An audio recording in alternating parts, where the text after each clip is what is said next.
This podcast is brought to you by the School of Advanced Study, University of London. All of our podcasts are available from our website, www.sas.ac.uk.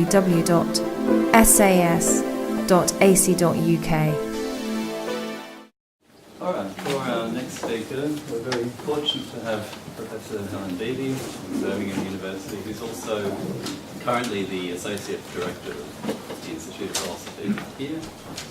He's written, as I'm sure you all know, a lot about Hume, and will today be talking to us about Hume's contribution to psychology. Thanks, Alex.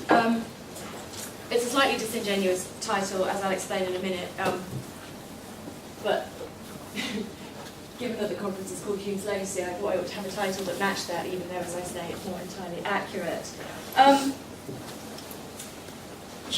Psychologists think of Hume rightly as, one of their own, but at least when it comes to causal reasoning and causal perception, what I want to argue, in essence, is that psychologists have kind of got Hume a bit wrong. So the sort of dominant view in psychology is, while we can see Hume as a sort of founding father of psychology, which indeed he was, his views basically don't really stand the test of time. Psychological research has revealed that Hume was wrong on various fronts. What I want to do is to argue that Hume was actually right on those fronts, which isn't to say that psychologists have made a mistake in their conception of what the psychological facts are. It's more that they've made a mistake in the views that they've attributed to Hume. So what I want to do is look at what I think Hume's views about psychology really are, and explain to you how it is that those match on to what the sort of dominant views in psychology nowadays are. So actually, Hume really got quite a lot right when it comes to psychology, which is kind of impressive, given that psychology didn't even exist when Hume was writing. So the plan goes a bit like this. I'm going to tell you a little bit about how I think Hume's psychology of causation works. I'm then going to talk about causal perception and relate what I think is Hume's view to what the dominant view in contemporary psychology is. And then I'm going to do the same with respect to causal inference and associative learning, and the same with the dissociation between causal inference and causal perception. I'm going to say a little bit about innateness, and that's going to be the end. Right. So the question Hume starts out with right near the beginning of the treatise is, how is it that we come by any beliefs at all about the world, where belief here is restricted to exclude both a priori knowledge and also impressions of the senses and memory. So in other words, we can think of beliefs in Hume's language as something like expectations, beliefs about what has happened or what will happen that we don't gain from direct observation. And his answer, as is very well known, is that it comes from reasoning from causes to effects. And central to his story is his postulation of what he calls the associative principle of causation, but which I'm going to call the associative mechanism, or a mechanism for short. This mechanism being, as we all know, custom or habit. So, this is what I think Hume's account of inference from causes to effects is. It's an extremely straightforward inference. It goes from the present impression as of some event occurring to the expectation that some other event will occur. What's the input to that mechanism? It's the present impression as of C occurring. What's the output? It's a belief or an expectation. What's the mechanism? The mechanism is custom or habit, which I'm calling the A mechanism. And what are, as it were, the conditions of activation for that mechanism? Well, not only the current impression as of C occurring, but past experience constant conjunction, right? So whenever I'm in a situation where I have seen sufficiently many events of this kind be constantly conjoined with events of this kind, on observing an event of this kind, I automatically come to expect an event of this other kind occurring.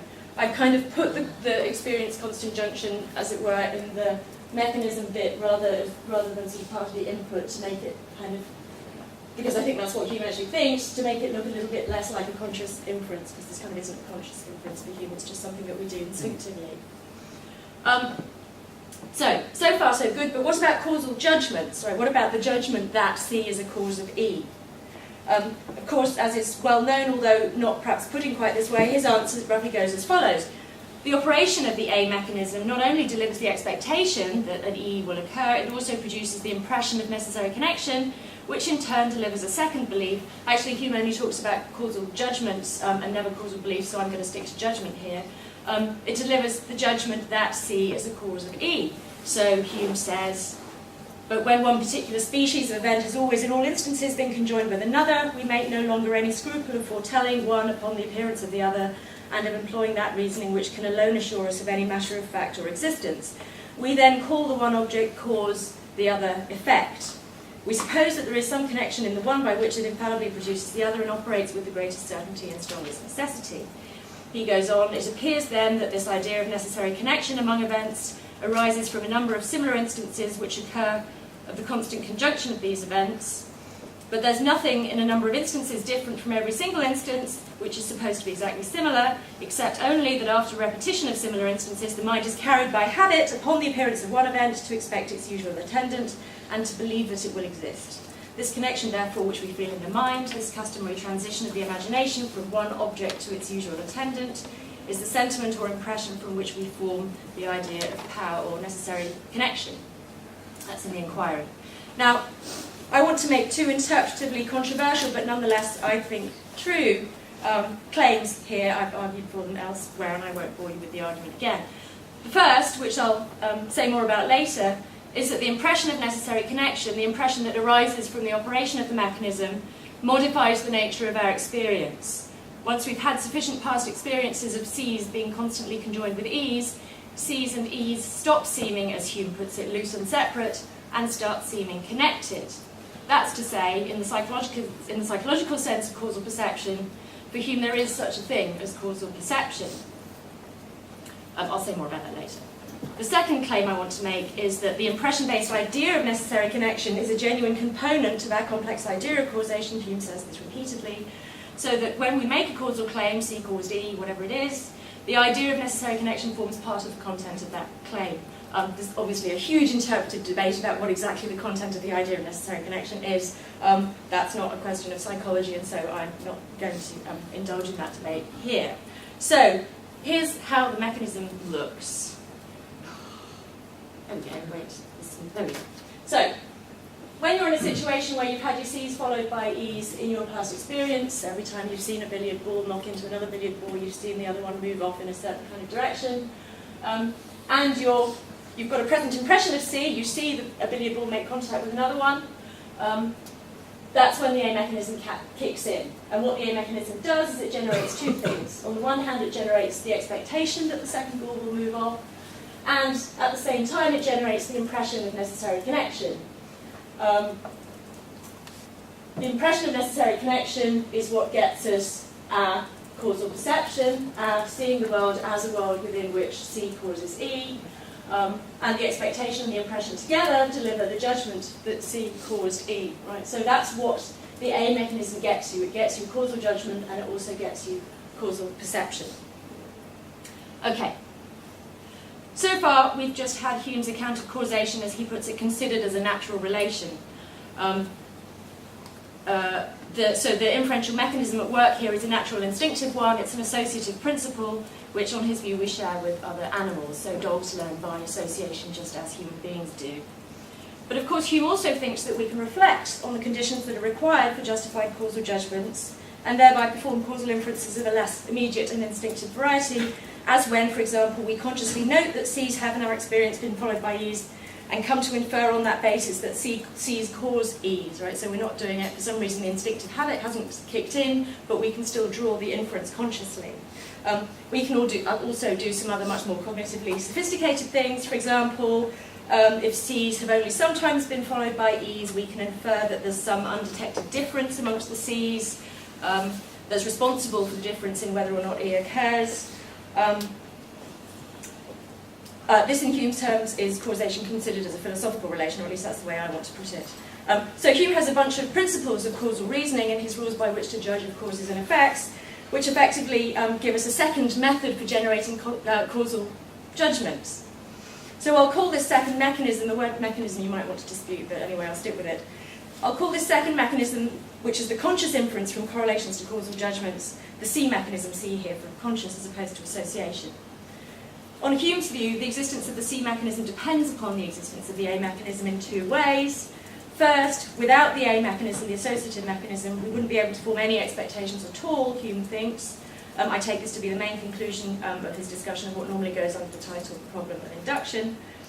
And second, without the A mechanism, we wouldn't be able to make any causal judgments, since we'd lack the impression of necessary connection that the A mechanism generates. And without the impression of necessary connection, you don't get to have the idea of necessary connection, and so you're incapable of making any causal judgments because you lack a key component of those judgments.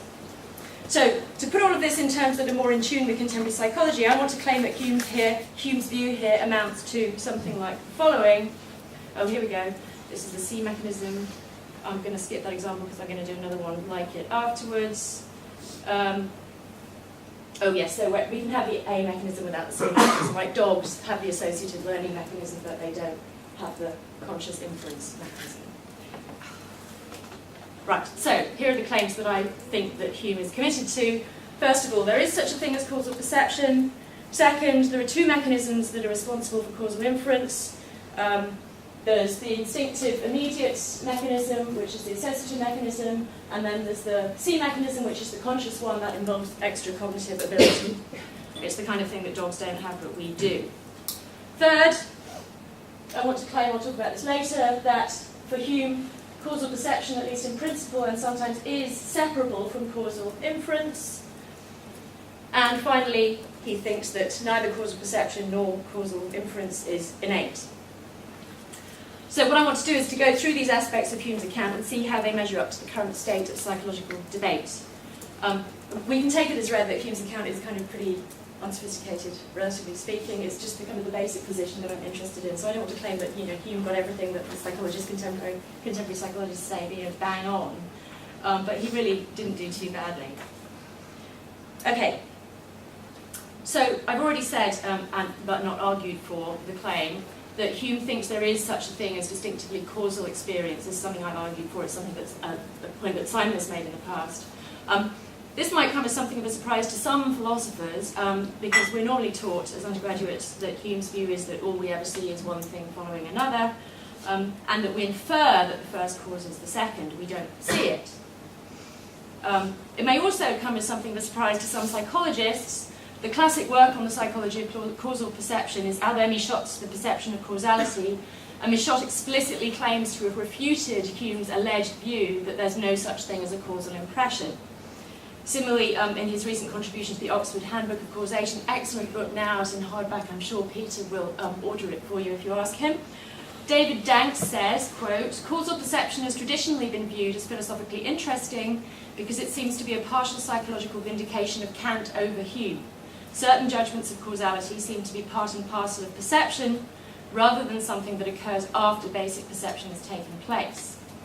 Right, so Michot and Danks are agreed that when psychology tells us that causal perception really exists, that's a claim that is in direct contradiction to what Hume thought. But Hume never claimed that there's no such thing as causal experience. When he famously says in the first inquiry, all events seem entirely loose and separate, he rather less famously does so within the context of considering only single instances of the operation of bodies. When we consider the operation of bodies once the A mechanism's operational, once we've got the habit, then there is such a thing as a causal impression, namely the impression of necessary connection. Of course, for Hume, this impression doesn't amount to perception in the philosopher's sense of perception, since the impression doesn't detect any intrinsic relation between causes and effects. Rather, it's a product of an internal mechanism, the associative mechanism.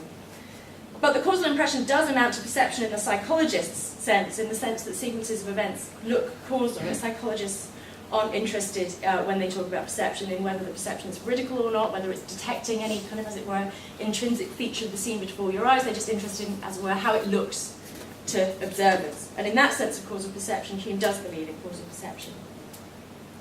The psychologically controversial part of Hume's view when it comes to what I'm now just going to call causal perception is therefore not whether there is such a thing. Hume thinks there is, and contemporary psychologists by and large agree with him about that. Rather, it's how causal perception comes about. So for Hume, causal perception depends directly on the operation of the A mechanism, the inference that takes us thanks to habit or custom, from past regular succession to, first of all, the expectation that the effect will occur on observing the cause, and second, the experience as of one thing causing another. In other words, while Hume accepts that there's such a thing as causal perception as opposed to merely inference, its existence still depends on a basic associative inferential mechanism. So without any past experience of regular association between C's and E's, the experience of a C followed by an E will not, on Hume's view, look causal. Events will, as he puts it, seem entirely loose and separate. Right? So you have to have the habit in place in order to have the causal perception. So now, to what extent does that claim hold up, the claim that you need the habit in order to have the perception, in the light of the psychological evidence? Well, as it turns out, not too badly at all. At least in the sense that the jury still is kind of out on this issue. I think psychologists are not agreeing with each other and they're not really sure how to resolve the question. So the issue here is whether causal perception is possible in the absence of past experience of regular association. So first of all, note that it's very difficult to get any decisive evidence one way or the other on this when it comes to normal non-infants, because we've all had a huge amount of associative learning going on throughout our lives. So you might imagine that we have new causal experiences all the time, and that at first sight seems to refute Hume.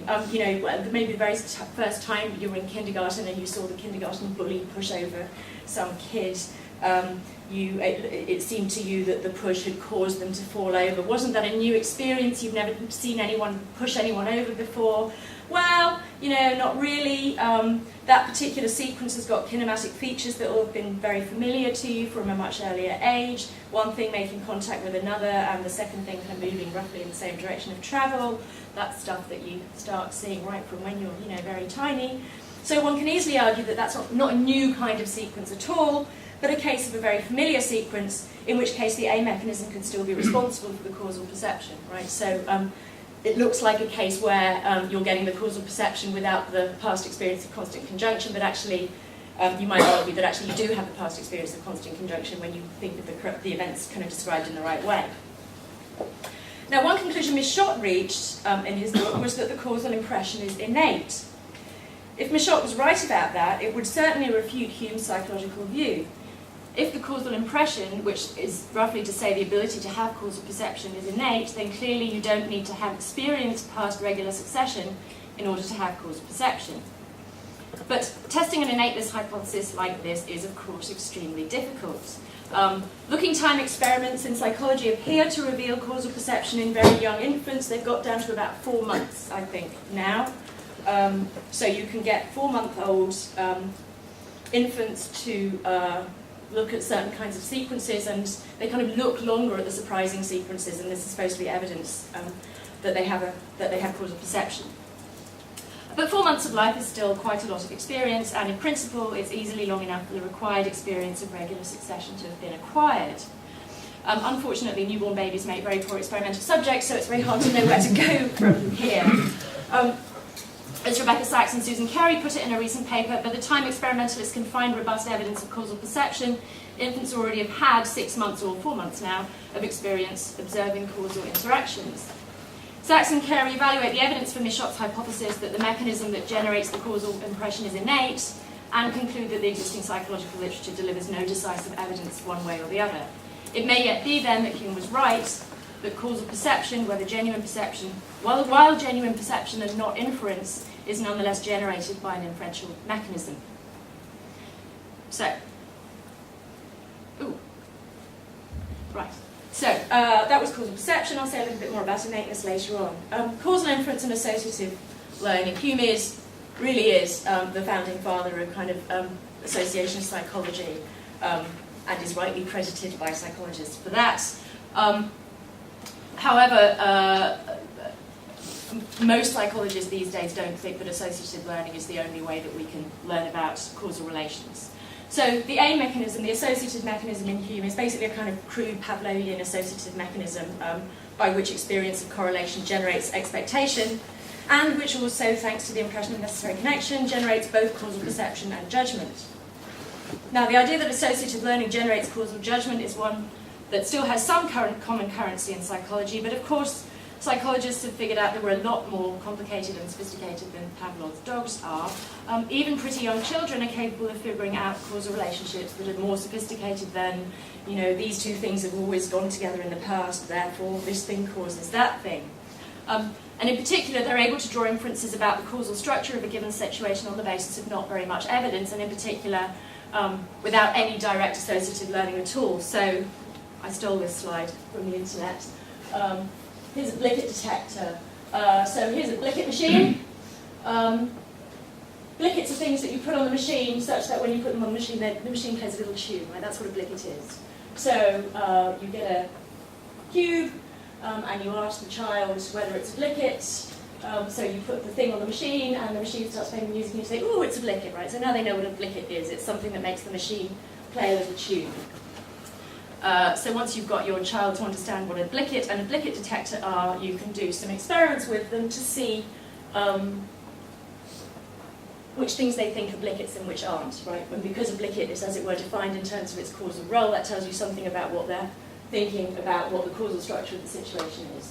So in this case, first of all, you put your two, this is A and B, you put both A and B on the detector, the music starts. And then, once they've got used to that, what you do is you just put the first thing, the yellow cube, on the Blicket detector, and the music plays, and you ask the child, is A a Blicket? Most of them say, yes, it is.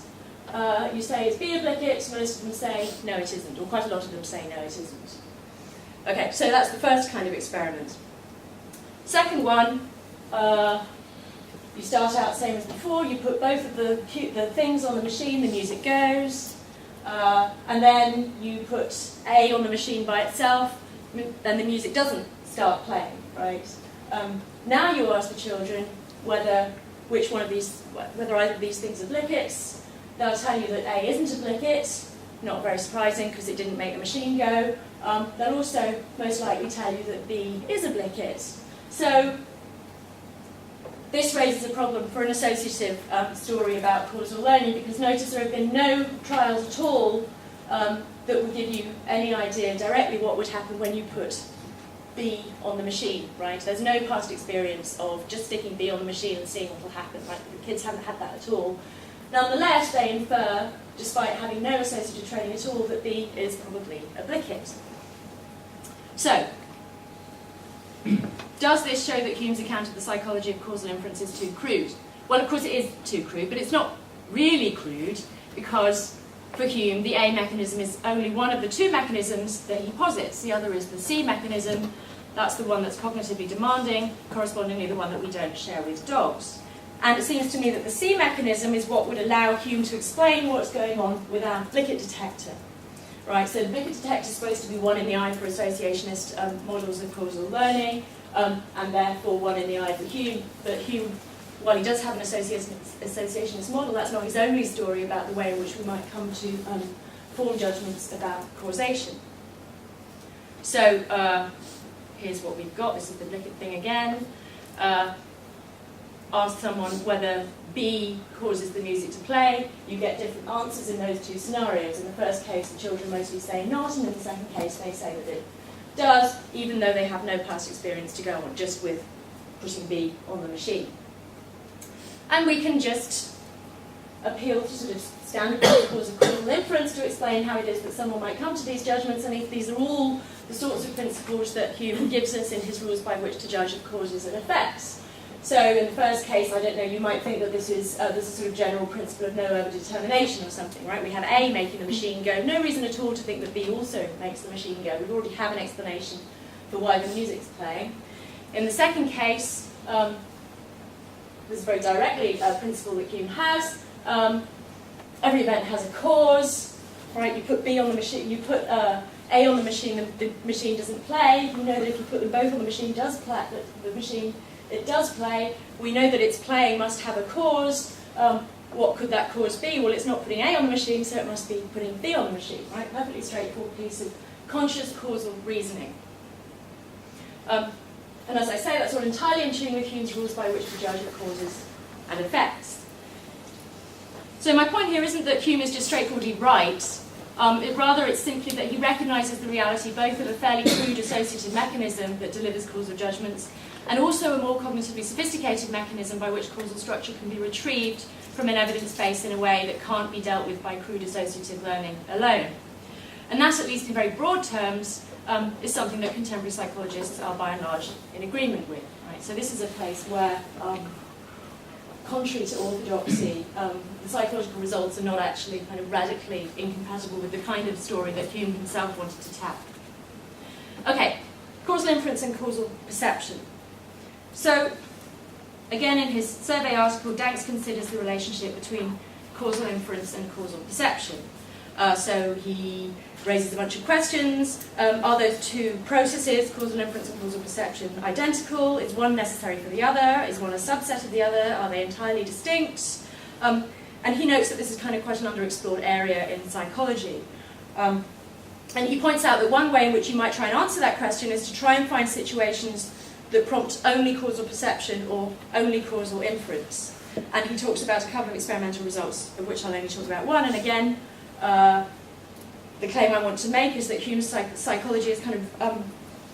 if you tweak Hume's psychology just a little bit, you get an entirely sensible story about what's going on in this case.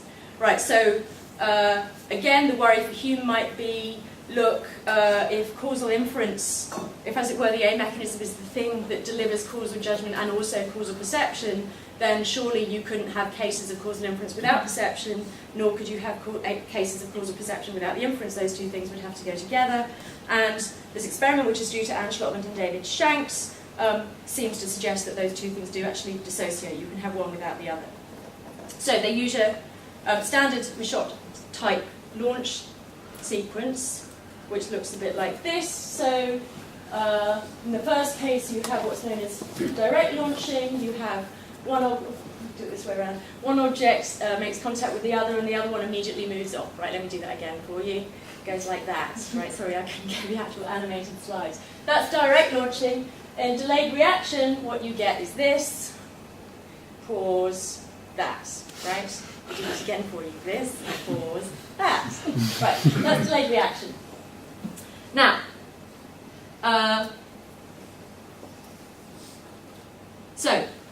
in the first set of trials, they just gave the launch sequences, but with the delayed reaction, and they asked people what was going on. Participants came to recognise, presumably via causal inference, that the launching block was a cause, but they reported that, quote, it just didn't look as if it should be, and so gave relatively low causal perception ratings. So they gave a high rating to the claim that this thing bashing into this thing was a cause of the purple block moving off, but very low ratings to the claim that it looked like this thing bashing into this thing made the second thing go up. Right? So it looks like there's a dissociation there between causal inference, causal judgment, and causal perception. That's that one. In the second case, they added in colour change. So here's the way it goes. You get sequences of sometimes it goes like that, sometimes it goes like that, and there's a delay. No correlation at all between this thing bashing into this thing and this thing moving off, right? No correlation at all. Just whether this thing moves off or not is completely independent of whether and when it's bashed into by the other thing.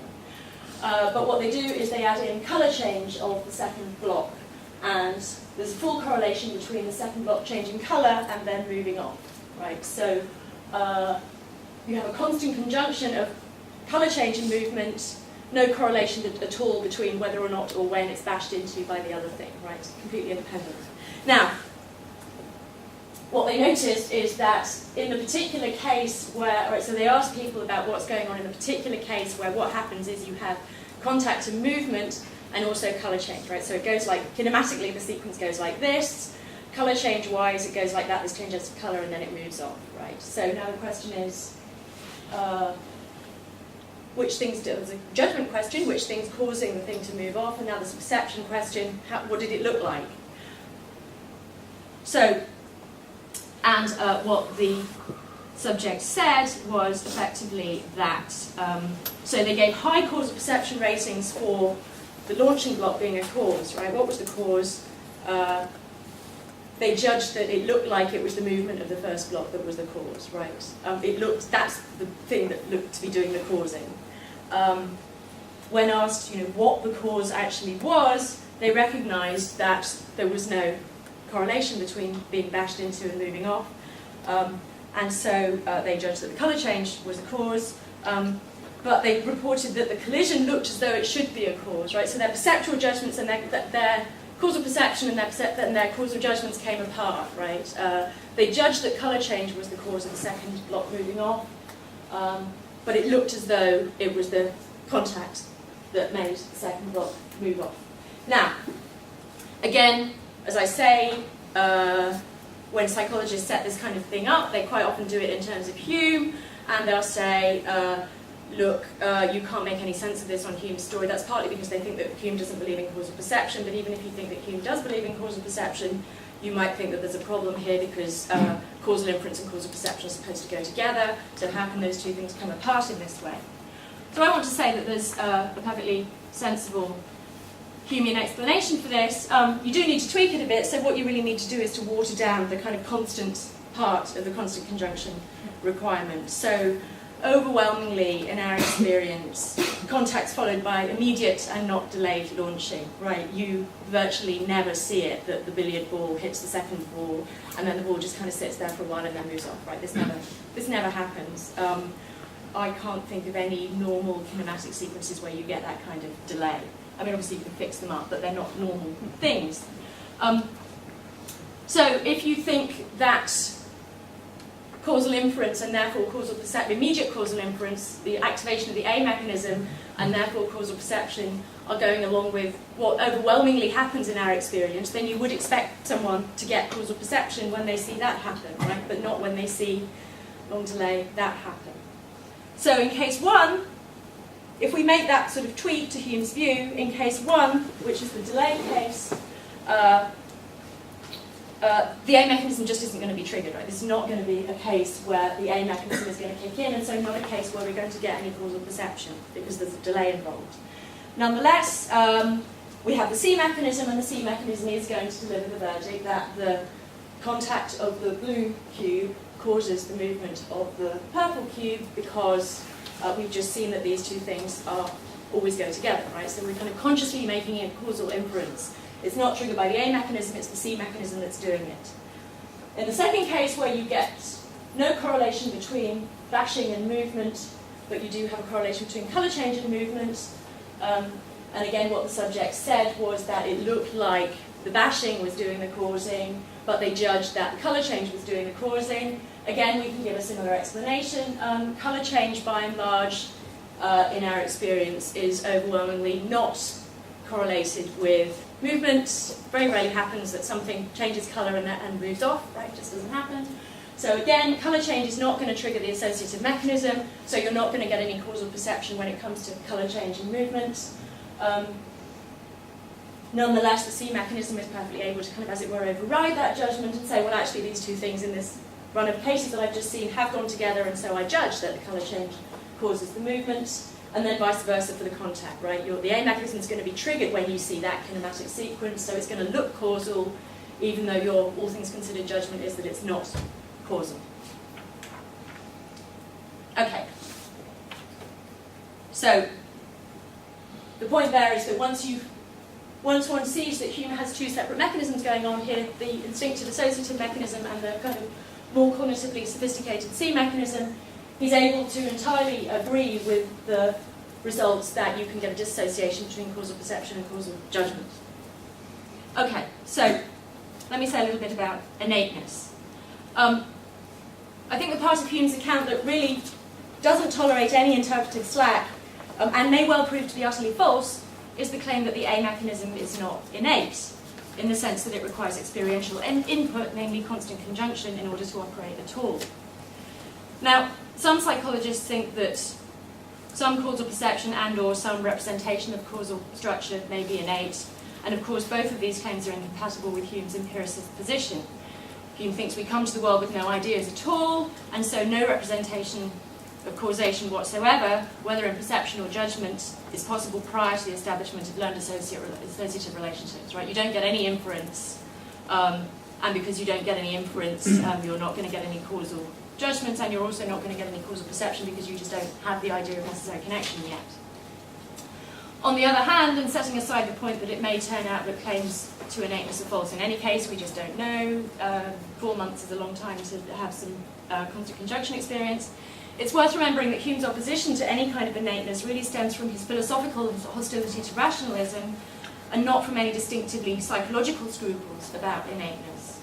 So philosophers in the early modern period, and Hume was no exception to this, were not terribly careful in distinguishing between the way in which our beliefs are in fact acquired and their justificatory status.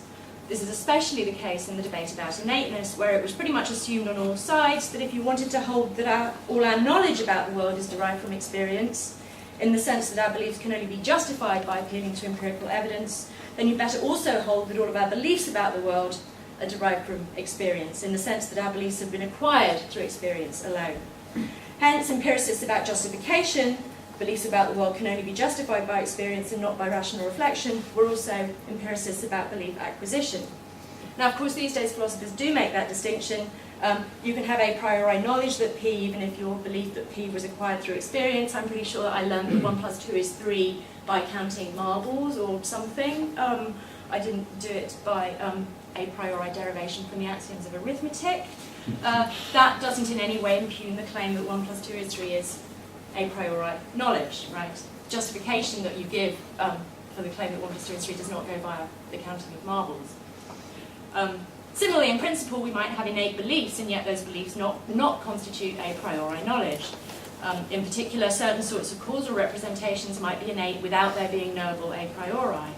So we might, for example, be born disposed to infer movement of one object when bashed by another, or to perceive them as causally related, but this doesn't make it true that we can know that bashing an object typically causes it to move a priori, right?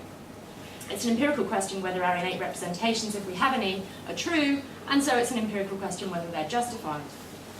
This being so, we can see Hume's hostility to innatism in psychology as premised on a mistaken conception of the relationship between innateness and a priori knowledge, and hence something that in principle he could have abandoned consistent with his empiricist philosophy. After all, when talking about the associative mechanism, he says, this is in the inquiry, had not the presence of an object instantly excited the idea of those objects commonly conjoined with it, all our knowledge must have been limited to the narrow sphere of our memory and senses, and we should never have been able to adjust means to ends, or employ our natural powers either to the producing of good or avoiding of evil. And on the same page, he famously says, as nature has taught us the use of our limbs without giving us the knowledge of the muscles and nerves by which they're activated, so has she implanted in us an instinct which carries forward the thought in a correspondent cause to that which she has established amongst external objects. Now, I myself think, and this is controversial, that this points to a broadly reliabilist justification of causal reasoning for Hume. The A mechanism is to be trusted because the expectations it generates in fact track the regularities in nature. But an innate disposition to track regularities would do just as well for Hume.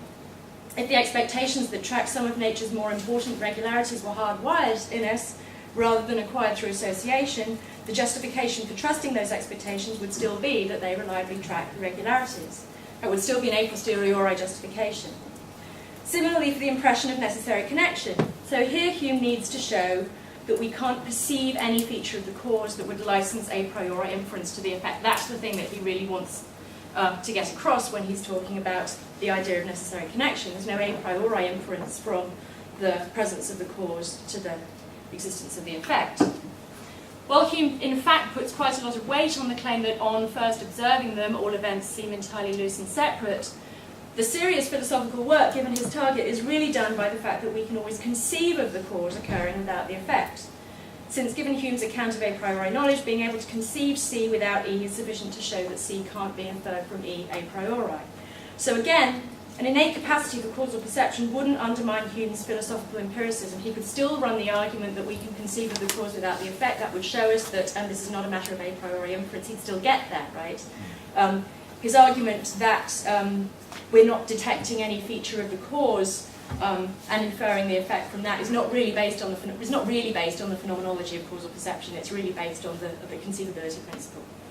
So the point here is that if Hume went wrong when it comes to innateness, if he went wrong when it comes to innateness, his mistake was to be guided by philosophical considerations that are in fact tangential to the psychology of causal perception and inference.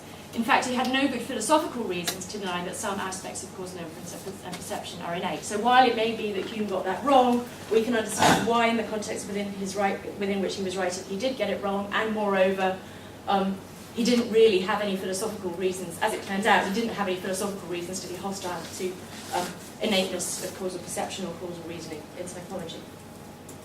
So the upshot of all of this is that though Hume was writing nearly 300 years ago, he was using a method which, from the perspective of contemporary psychology, wasn't a very good method. It was mostly introspection. He didn't do any, randomized or controlled experiments. And he was kind of doing something that nobody had ever done before. He did quite well, I think.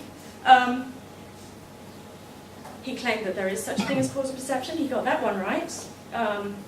He claimed that causal learning is partly but not entirely brutally associative. That's certainly a viable position in contemporary psychology. He had a view that's entirely consistent with the claim that causal perception is separable from causal inference. Again, that's quite a established view in contemporary psychology, at least it's a view that a lot of people hold. Might have been wrong about the innateness of the non-innateness of causal perception and inference, but as I say, that's something that he didn't need to set any great store by, so it's not something I think he would be bothered by if it turned out that he was wrong about that.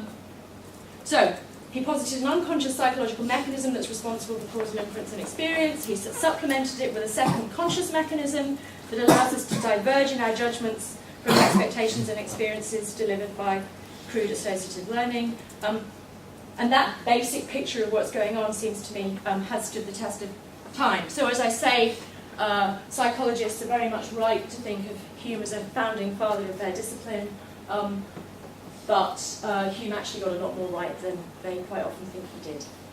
Thank you.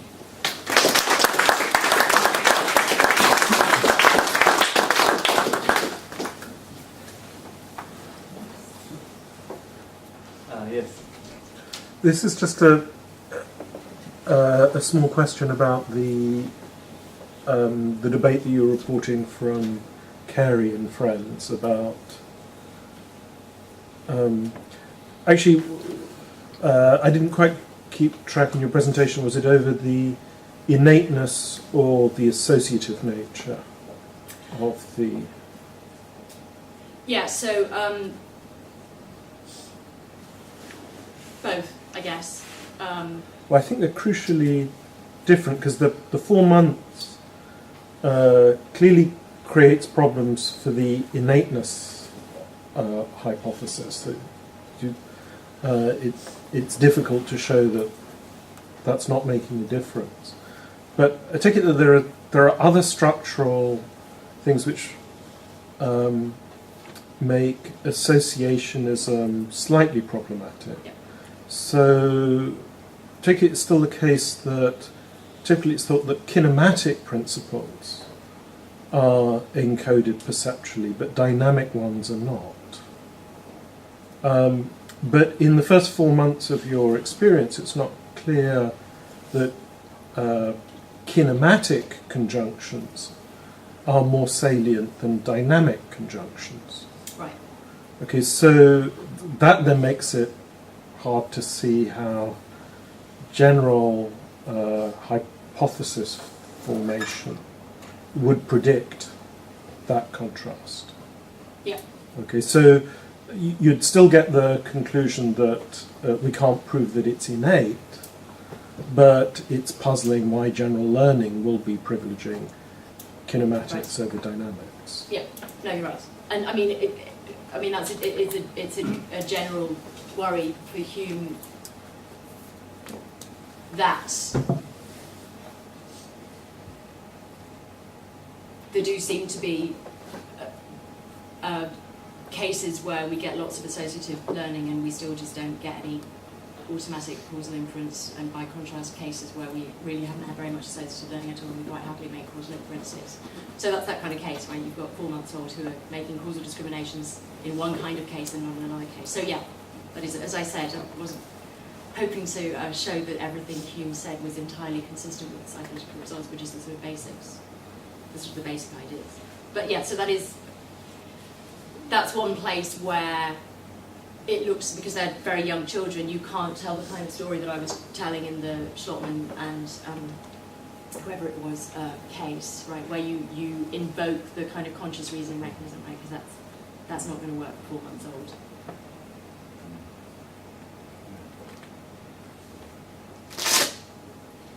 I think Katie, did you have a point on this? Or?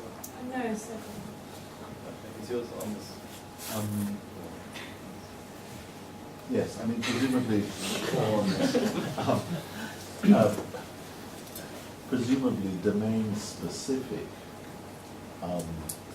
aptitudes, let's call it that, predisposition to form causal judgments in one domain rather than another, or one set of properties rather than another, would still leave your main defence completely intact, that even if those turn out to be very robust. I mean, I think there are cases, aren't there? For example, I seem to remember reading that very, very young primates are naturally afraid of snakes. They have no experience of snakes, they've never seen anything bitten, they have no idea, there's no experience to show them that snakes are more dangerous than, I don't know, cockroaches.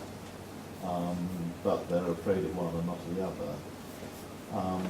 Well, if you interpreted that fear as a kind of causal judgment, this thing's liable to hurt me, I'm not saying we should, but if you did interpret it that way, it would be an example of something fairly innate. But there wouldn't be a priori in Hume's Right, sense. yeah. There'd be no inference towards something a priori or some sort of modification of the principle that events are loose and separate and so on. So your main defence would stand up against the main specific aptitudes.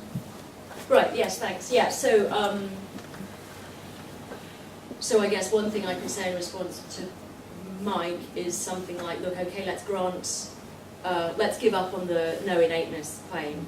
So we can sort of save the associative bit by giving up on the innateness claim and saying, okay, look, which was it, the kinematic? Was it the kinematic or the dynamic that 4 months old get? Right? The kinematic. It's the kinematic, right? So we could say, okay, look, the kinematic stuff's innate. I mean, not a priori. But no, it's not the innate. issue about its innateness. You can't prove its innateness. It's rather whether it's explained associatively. Right, so if we gave up on the no innateness claim, we could, I mean, given that we're not going to get any experimental evidence to prove or disprove this, one could claim that the kinematic stuff is innate, the dynamic stuff is not innate, it's associative, but, 4 months just isn't long enough. Right, that would... No, but the thought is that even if the kinematic isn't innate, it's not associative. Right. Right, So its status as innate isn't here or there. It's just, even if it's learnt, it's not learnt by an associative method. Yeah. Of course, if it's not learnt at all, then there's no question whether it's learnt associatively or not. But Yeah. Was that the sort of thing you were... Yes, I mean, if the association is, as it were, in place by 4 months, whether it's innate or sort of grows, Right. maybe beyond experimental tests. But let's suppose it grows very quickly, so by 4 months kids are rather good at it, whereas with other properties they're not. Right, this is, yeah. That still doesn't cast any doubt on your putting a wedge between those sort of questions and the question that you're really interested in, which is whether there's an a priori rationalist element. Right, yeah. Yeah. And you still don't get that. Yeah, thanks. So on your point C there, whether Hume is sort of roughly consistent with causal perception being separable from causal inference. I don't know, it seems to me that the case where we don't have any causal perception at all, that nonetheless contribute a causal judgment, seems a little bit problematic. So by contrast, the case where we get a causal perception but we override it with a causal judgment, I think that seems a bit more plausible to me. But for Hume to be able to explain sort of no causal perception at all, as in the block delay, right? What is the story then for supplying the causal reasoning? It seems like it's not just associative or even sort of exercising basic logical principles in addition to associative reasoning, but rather something else like, because we desire an explanation, we sort of find the nearest causal explanation, and that's our ultimate causal judgment, even if it's not quite the true causal judgment that we could get from association. We sort of find the closest one or something in that case. So this is the case where you get the colour change, right? So there's No, the other one, the delay, the blocks. Oh, okay. delay. So people judge that the bashing is the cause, even though they're not getting the causal. Yeah. Right, yeah. Yeah. I take it the sort of the Humean story would just simply be, look. I mean, this is something we know about causation. You get things get to be causally. Well, okay. So no, sorry. We have to give up on the spatial-temporal contiguity thing, right? Because we don't have temporal contiguity here. But setting that aside and just sticking with the constant conjunction, here's a case where we have constant conjunction, right? It's not of a kind that's, as it were, widespread enough for us to have developed the habit of expectation. But in this particular case, where clearly something weird's going on and we don't know what it is, we do have constant conjunction, and so we can infer, I mean, kind of consciously infer that this was causing that, right? There must be some reason why this moved. What could it be? It could only be that. So the point then is maybe our causal judgments can firm up before our causal perceptions do, or something like that. Oh, yeah, no, right, we can make causal, I mean, you're right, so we can, and I think Hume straightforwardly says pretty much this, in the rules, we can make all kinds of causal judgments where there's no habit of expectation. So he thinks if you set up your experiment properly, you can perfectly happily make a causal judgment on the basis of one experiment, right? That's fine. So there's no inferential mechanism, no kind of automatic associative mechanism going on there, but we can come to form a causal judgment, and rightly so. So, yeah. Does that make sense? Yeah. Yeah. Although it's, I mean, the cases where something's happened for the first time, and you think, how could we have? That's obviously not habit, because that's the first time the bullies pushed the kid in the yard or whatever. I mean, those cases, I think. We have both the causal perception and the causal judgment because of similarity to other analogous cases, right? But you're saying, no, we can interpret Hume as you can get the case of the causal judgment on its own without the causal perception. Right. Right. Yeah, that's Okay. the idea. So in the delay case, we've got a kinematic sequence which in some sense is familiar to us as one in which this doesn't happen. I mean, this doesn't normally happen, right? So that's why we're not getting the automatic inference, but because clearly there must be something causal going on, because every time this happens, that happens. We make a causal judgment about it, right? I mean, we see that for some reason this case is different to normal cases, and so we can kind of consciously go through the process of thinking, okay, there's something weird about this case, I don't know what it is. But clearly in this case, whenever you've got that, you get the delay and then you get that, and so this must be the cause of that, right? Yeah, sort of inference to the best kind explanation, of even like if that, yeah. there's not that many cases to back up the causal judgment. Right, yeah. Okay. What time are we going to? Oh, so 5 if we want to. All the way to okay. Two things, thanks very much. The first one is, in the experiment where the poor little kids see the yellow cube and the brown cube, and the yellow cube actually doesn't make the thing work, and therefore they infer the brown cube. I thought that a whole range of options you have to exclude. By and large, whenever adults present this 4-year-old with a choice between two things, if it ain't one, it's going to be the other. I mean, that's a sort of habit they could have acquired from other places. I know it's unfair because you couldn't go into the detail of what the experimental structure was, but that certainly can't do. But can I use the flip chart for the other point? Yes. Yeah, there it is. You've got a flip chart here, so why not? It's really about, I'm very worried about this expression, causal perception. Causal judgment I can take, because I think that's what we do. But according to Hume, and he took the whole empiricist story, there are two kinds of perceptions: impressions and ideas. You could also have relations between ideas, but I wasn't quite sure, A, what's in it for you to keep calling this, whatever it is, a causal perception. And is it therefore an impression or an idea, or did Hume make a mistake on page 1 and he should have had something else alongside impressions and ideas? No, it's the impression of necessary connection. And that is an impression not of a relation between ideas. Well, I mean, I think there's a subtle expansion of the ontology going on here. These other things called perceptions. Is a causal perception a perception of something? Because by and large, impressions and ideas naively are impressions and ideas of something. But I'm not sure that the perception is of something. And you could run a whole string of alternative accounts. For example, someone who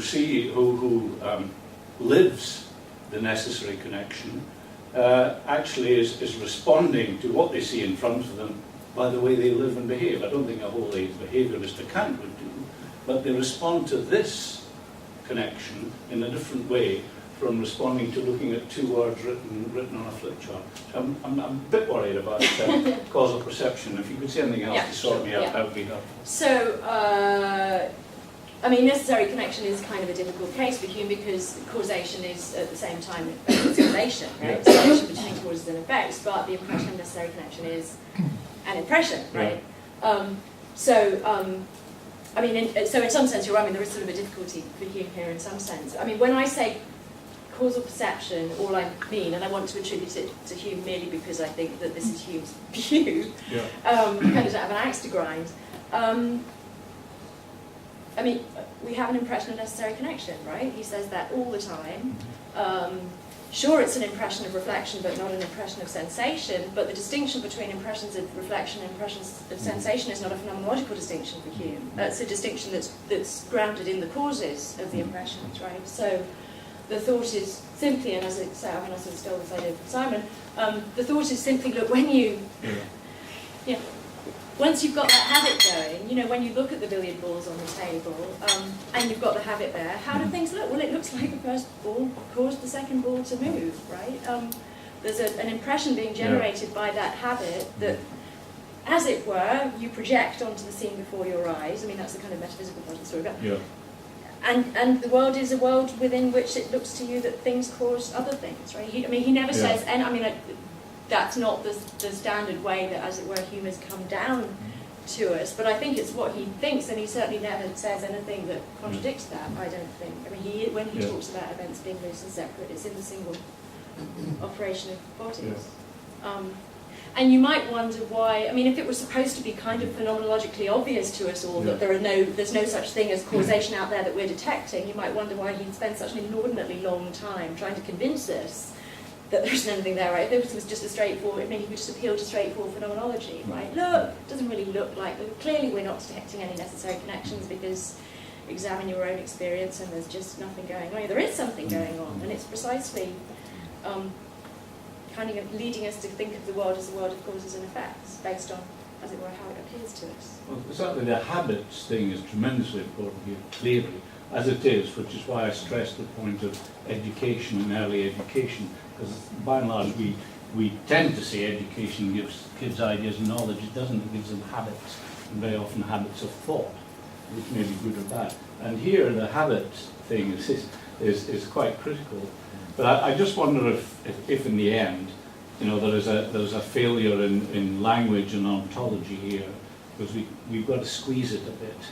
A habit you could do a behaviouristic account, which I wouldn't want to do. I think there's more to Hume than that, and it's the difference between us and dogs, which you rightly point out.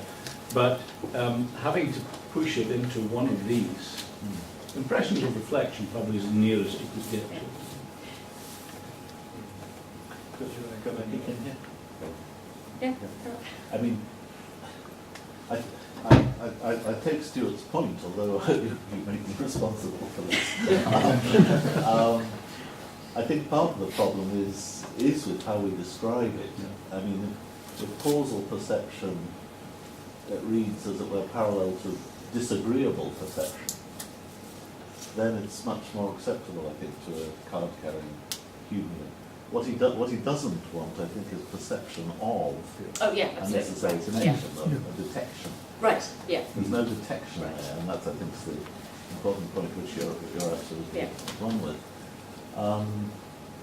So I think, I mean, disagreeable perception is wrong. I don't like myself entirely associating it with an idea of reflection, because it seems to me that he spends part 1 of section 7 of the first inquiry distancing himself from Berkeley. He's very anxious that you don't get the idea of necessary connections, certainly not from the activity of your own agency, Right, your own yeah, volition, sure, your own yeah, willing, which is of course what Berkeley thought.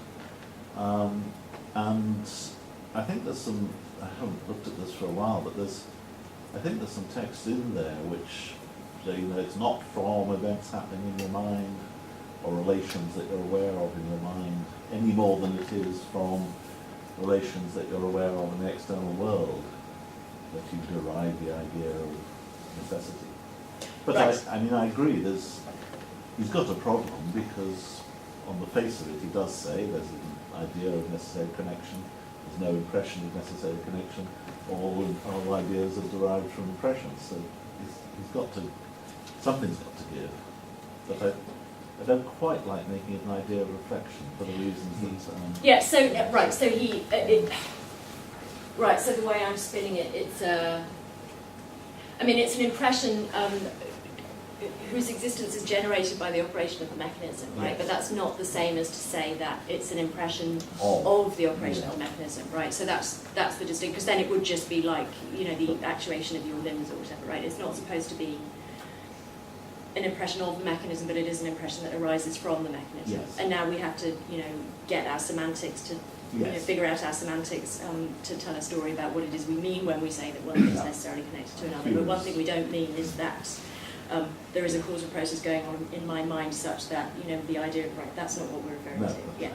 Well, I think you could hang on to B and C, even if you dropped A, because it's A that's causing this problem. Or interpreted A, rather like there's such a thing as a disagreeable perception. Yeah.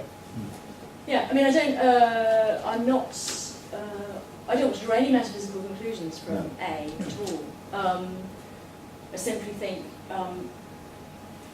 it's what Hume's view is. The world looks different once the habits got going to the way it looked before the habit got going. And I mean, there is an issue here to do with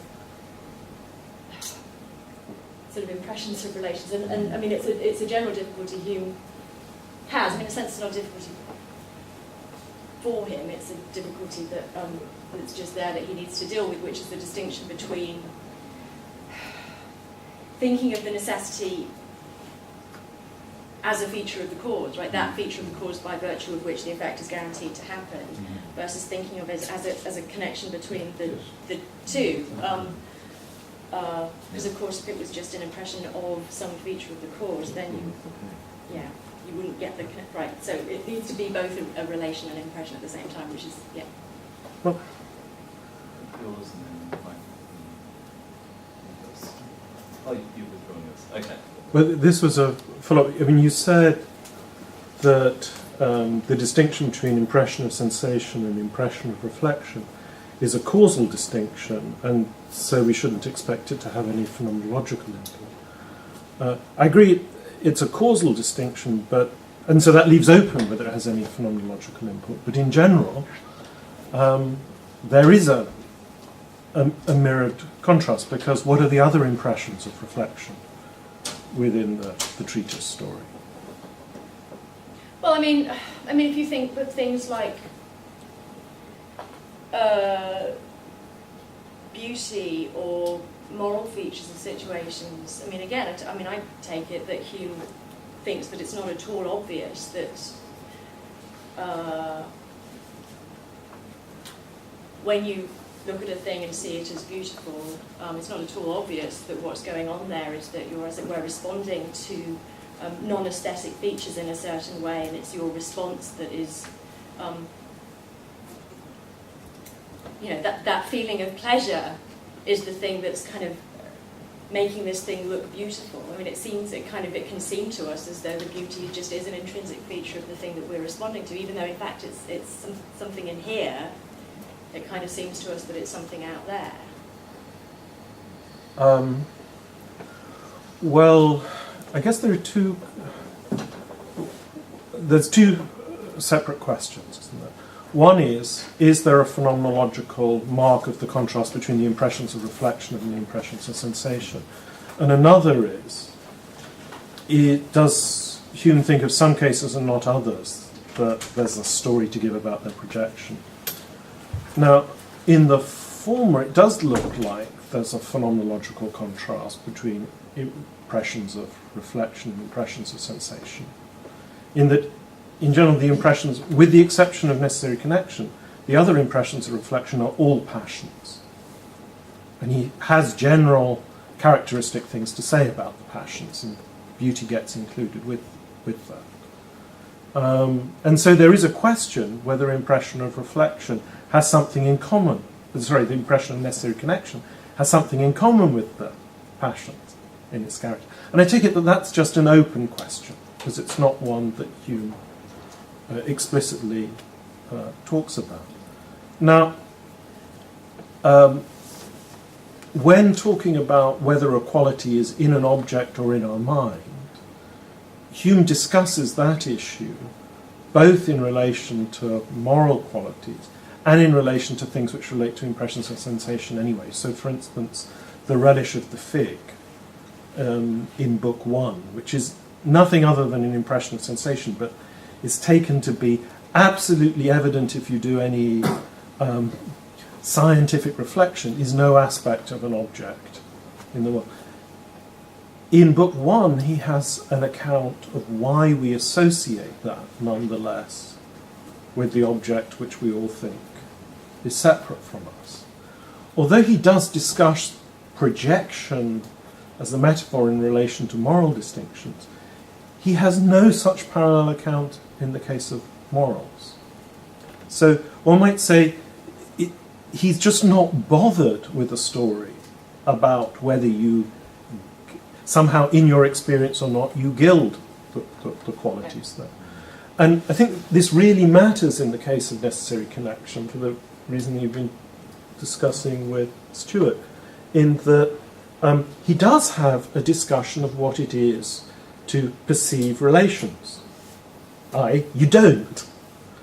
Okay? Rather, you perceive things which are related and thereby have the idea of them being related.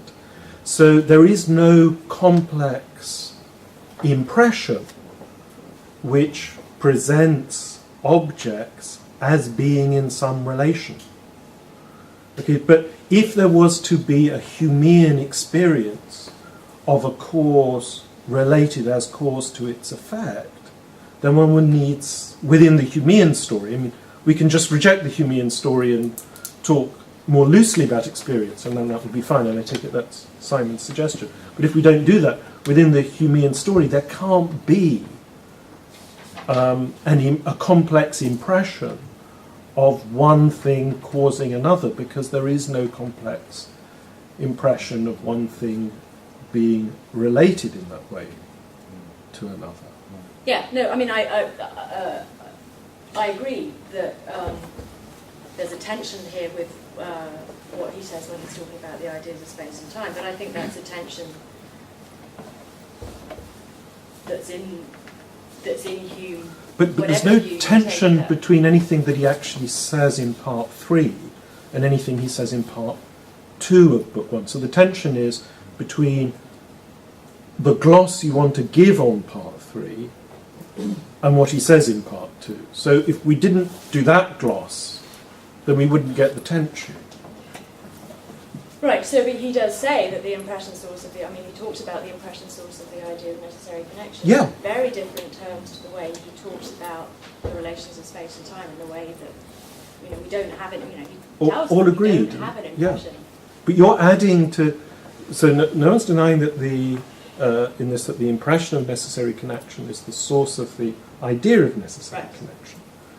The question is whether to understand that we have to suppose that within Hume's own terms there's a complex impression which involves C, the impression of necessary connection, and E, such that it thereby seems to you impressively, so to speak, Right. that C is causally thereby related to E.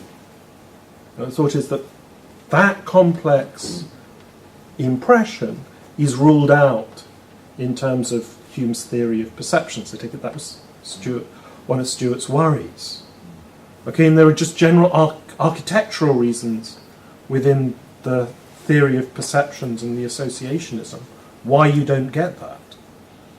Okay, so that's consistent with saying, in some looser sense, there's the experience of necessary connection within Hume, just as there are perceptions of Right. something yeah, being no, disagreeable, yeah. as Simon was saying. But within the terms in which Hume describes sense perception, there isn't a complex sense perception of one thing being causally related to another, and there couldn't be. Right, so I mean, all I need to attribute to Hume is the claim that once the associative mechanism has kicked in, things no longer seem entirely loose and separate. But what's the force of seem, though?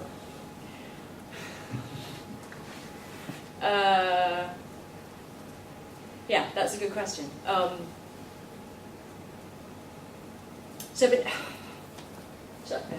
So now what exactly is the...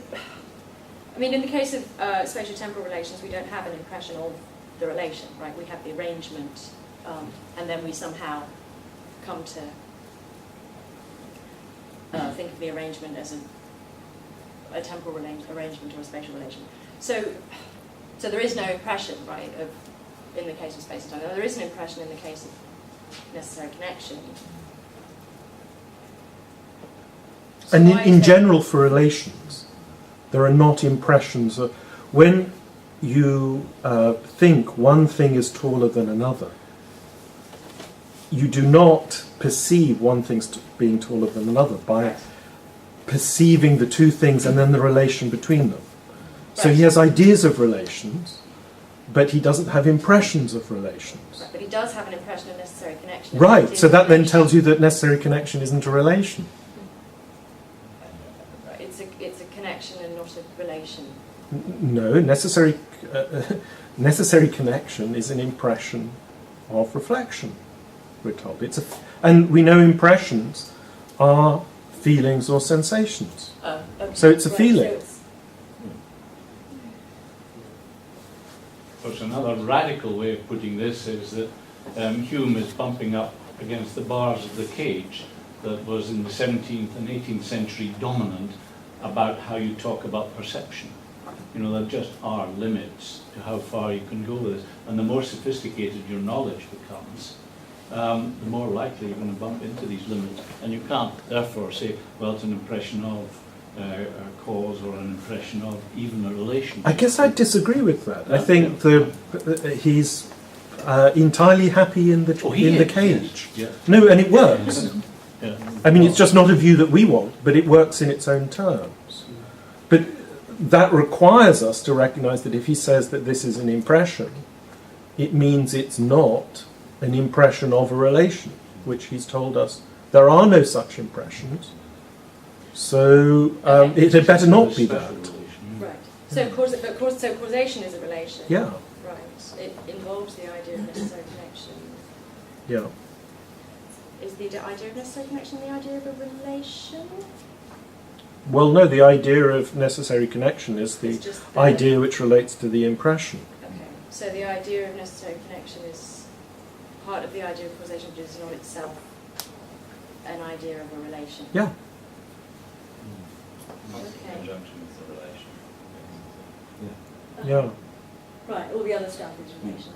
Again, look, we've got a parallel here with the passions. Pride is a simple feeling. This is the thing that really upsets Kenny. So Kenny thinks that Hume allows no intentionality to the passions, but patently he thinks of the passions as intentional. Their intentionality is not the content of any impression, it's the complex association of impressions and ideas, which is not the same thing as a complex impression or a complex idea. It's the principles which join them together. The principles which are joining impressions and ideas together are Hume's account of belief. So it's in that context that you understand the significance or import of the impression of necessary connection, not as some kind of image of a quality or a relation which it's presenting, but the principles under which you end up having that feeling. That's the kind of picture. But I mean, if we don't want Hume's ontology of mind, then in a looser sense we can say there's experience of oomph or necessary connection. Can we move to the next point now? Yeah. This is sort of related. It's about, in B you say that causal learning is partly but not entirely brutally associative. Right. So what sort of mechanism did Hume think underlay that? Did he think it was an associative mechanism but not brutally associative, or did he think that it was some other sort of mechanism entirely? Oh, Because yes, as Hume has come down to us, the sort of official doctrine is that the mind does nothing but association. And there are lots of psychologists who still believe that. And oh, right, so yes, no, you can cross out the word brutally if you like. So the claim was simply that when Hume gives us his rules by which to judge of causes and effects, he's telling us about principles which underlie causal reasoning, and that's causal reasoning not in the sense of association. Yeah. Right? This is conscious reasoning in the way that one goes about doing the scientific method. Right, so that's the... Yeah. Right, so it's kind of conscious inferential deployment of principles. Kind of reasoning. Yes. And he not did non-brutally associative, it's not associative. Yeah, and he didn't think that could be reduced to association, as a lot of people have claimed. Right, yeah. I mean, it's... If we didn't have the association there, we wouldn't have all of these fancy principles of causal reasoning. Yeah. So it's underlain by associative learning in that sense, but not in the sense that you're in any sense doing associative. It's not that there's no kind of unconscious instinctive natural mechanism going on when I reason from the fact that this thing's followed by that thing and this other similar thing isn't, that there must be a difference between them, say. Does that make sense? Yeah. Isn't the difficulty there that we have to take on board that associative reasoning, if we call it that, is not simply an association of ideas. It actually changes the way you react to those ideas. There is a response to what you see in front of you that controls your behaviour up to a point. But as I say, it's not straight behaviouralism, but to give a proper account of association, which I think is very important for the other stuff we've been talking about today. You've got to go beyond, there's A and there's B, and I link the two as if by some intellectual activity, purely intellectual. Right, yes, yeah. Fine, good, we're agreed. Well, you no longer make any scruple of foretelling. Was that the idea? Yeah. And also, presumably, you stick they're already in the right place and you can manipulate them. Right, yes, you shy away from the river or whatever it is, right? Yeah. Is it possibly related to the issue of whether or not this mechanism can be innate, though? Because, it seems like Hume might want to ascribe the causal power for creating the associations, if you like, to the impressions themselves, which I suppose you wouldn't be able to do if you were thinking that the mechanism would be present in the mind before any impression. If he wants the idea that the impression just kind of pile up and then somehow the association between them sort of emerges somehow out of that process. think about it differently if you thought it was association. Right, I mean, it wouldn't be custom or habit, right? It would be. Yeah. Yeah. No, just was wondering, I mean, is that part of his reason for not wanting to have D?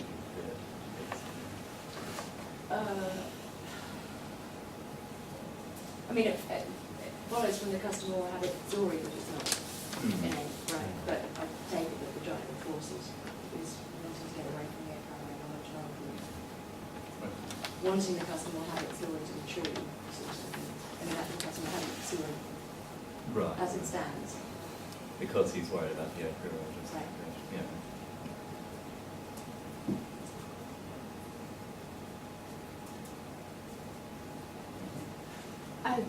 I don't know whether this is really very much about Hume, but in the Blickett detector, when in the first case, I think it was, where the two were put on and it went off, or maybe it was the second case, and then A was put on and it went off, and most of the people said, oh, well, B's probably not a Blickett then, and you suggested that was that maybe that would have been fine with Hume's view, and so perhaps there's some sort of general thing we can all accept is going on there that people just don't want to over-determine. But it seemed like a really funny result to me. I can understand how you'd not want to over-determine it, and so you'd say, well, there's no reason to think that B is a Blickett, and just leave it there. But that's not what they're saying. Right, They're saying there's a reason to think that B's not a Blickett, and I don't know, I just wonder whether you had any thought on that, or whether people do think that this is a really strange way of thinking. This is But 4-year-olds we're surprise, talking but- about here. So, yeah. So the claim was simply that. I mean, so this is why I said at some point, I'm calling this the C mechanism, but this is kind of slightly disingenuous because for Hume it's a conscious reasoning by way of kind of general principles, right? Whereas that's not what 4-year-olds are doing, right? So the point that I was trying to right, so there's a part of this which seems kind of entirely consonant with kind of contemporary psychology, which is the idea that there are non-associative causal learning mechanisms. But the bit that isn't very consonant is the thought that this is all done by kind of conscious principles, right? Because I'm pretty sure 4-year-olds don't subscribe to any principles concerning over-determination. Right? So it was simply the thought that just because this isn't association doesn't mean that's kind of hugely problematic for Hume, given the sort of general view that he wants to put forward, right? So maybe, I mean, one can think of this as some sort of implicit no over-determination principle, right, which would get you the B isn't a Blickett. I think something like 95% of them think that A is a Blickett, and about 35% of them think that B is a Blickett. So as a group, they're So do the others, not entirely. the ones who don't say B is a Blickett, do they I think they say just get nothing it. I think they about just B, get a or do yes they no. say- So Okay, 65% so no, of them think it isn't a Blickett, and 35% of them think it so no is. doesn't really discriminate between. I've got no Right, they're reason not. to They're, think right, B I is don't a think they're Blickett, allowed to and say. completely- I can possibly comment on that. How would I know? That's not an option. That, So no, it's not Yeah. committing. It's Given not the yes. evidence I've been presented. I'm sure Stuart will tell us that the House of Lords is different, but I should have thought in the House of Parliament you find very few people who can distinguish between there's no reason to suppose Well, I remember a professor of philosophy, Graham Burr, trying to explain to a Senate the difference between a cause and a reason. And he was just, there was no reaction at all. What the hell's he on about? Well, it seemed to be quite central to what the issue was.